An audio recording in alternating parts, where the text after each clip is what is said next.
সহিংসতামূলক content ছড়ানোই বাংলাদেশে মেটার 3টি platform Facebook, Instagram, WhatsApp এবং টিকটক বন্ধ রয়েছে। 3টি সামাজিক যোগাযোগ মাধ্যমকে সরকারের পক্ষ থেকে তলব করেছে বাংলাদেশ টেলিযোগাযোগ নিয়ন্ত্রণ কমিশন। পাশাপাশি ইউটিউব চালু থাকলেও তাদেরও তলব করা হয়েছে। মঙ্গলবার পর্যন্ত তাদের জবাব দেওয়ার সময়সীমা বেঁধে দেওয়া হয়েছে। পাশাপাশি বুধবার ফেসবুক, টিকটক ও ইউটিউবের প্রতিনিধিদের সশরীরে বিটিআরসিতে হাজির হতে নির্দেশ দিয়েছে নিয়ন্ত্রক সংস্থাটি। তবে মঙ্গলবার দুপুর 2টা পর্যন্ত শুধু টিকটকের পক্ষ থেকে ইমেইলে সাড়া মিলেছে। ইউটিউব ও মেটা এখনও পর্যন্ত কোনো জবাব দেয়নি। ডাক, টেলিযোগাযোগ ও তথ্য প্রযুক্তি প্রতিমন্ত্রী জুনায়েদ আহমেদ পলক নিজে এই তথ্য জানিয়েছেন।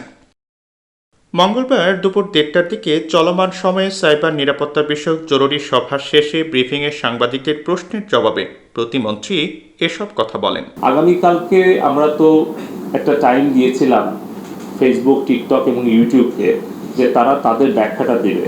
তো আমরা এখনো লিখিত বা মৌখিক কোনো ব্যাখ্যা পাইনি। তো টিকটক আমাদেরকে ইমেইলে রিপ্লাই দিয়েছে যে তারা এটা খুব আন্তরিক সরকারকে সহযোগিতা করার জন্য এবং তারা এটার উত্তর ব্যাখ্যাগুলো দিতে চায়। বাকি দুটি আমরা এখনো পাইনি। তো আমরা কালকে তো সকাল 9টায় আমরা ডেকেছিলাম ফেসবুক, না সকাল 9টায় ডেকেছিলাম টিকটক, 10টায় মনে হয় ফেসবুক, 11টায়।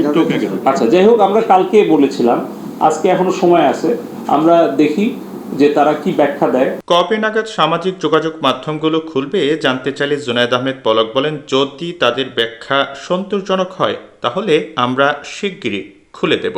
যে তারা কি ব্যাখ্যা দেয় সেটা যদি মানে সন্তোষজনক হয় তাহলে আমরা তো বলেছি তবে আমরা শুধু তাদেরকে জিজ্ঞেস করেছি যে বাংলাদেশের সংবিধান, বাংলাদেশের আইন এবং তাদের নিজেদের পলিসি এবং স্ট্যান্ডার্ড যেটা আছে, তাদের কমিউনিটি স্ট্যান্ডার্ড, সেটা তারা অনুসরণ করে কিভাবে বাংলাদেশের সাইবার স্পেস তারা ব্যবহার করতে চায় এই বিষয়টাই আমাদেরকে ব্যাখ্যা করতে বলেছি। এর আগে দুপুর 12টা থেকে 1টা পর্যন্ত অনুষ্ঠিত সাইবার নিরাপত্তা সভায় উপস্থিত ছিলেন টেলিযোগাযোগ বিভাগের সচিব doctor Mohammad Mushfiqur Rahman, national telecommunication monitoring সেন্টারের মহাপরিচালক major general Ziaul Hasan, Bangladesh computer কাউন্সিলের নির্বাহী পরিচালক রণজিৎ কুমার প্রমুখ।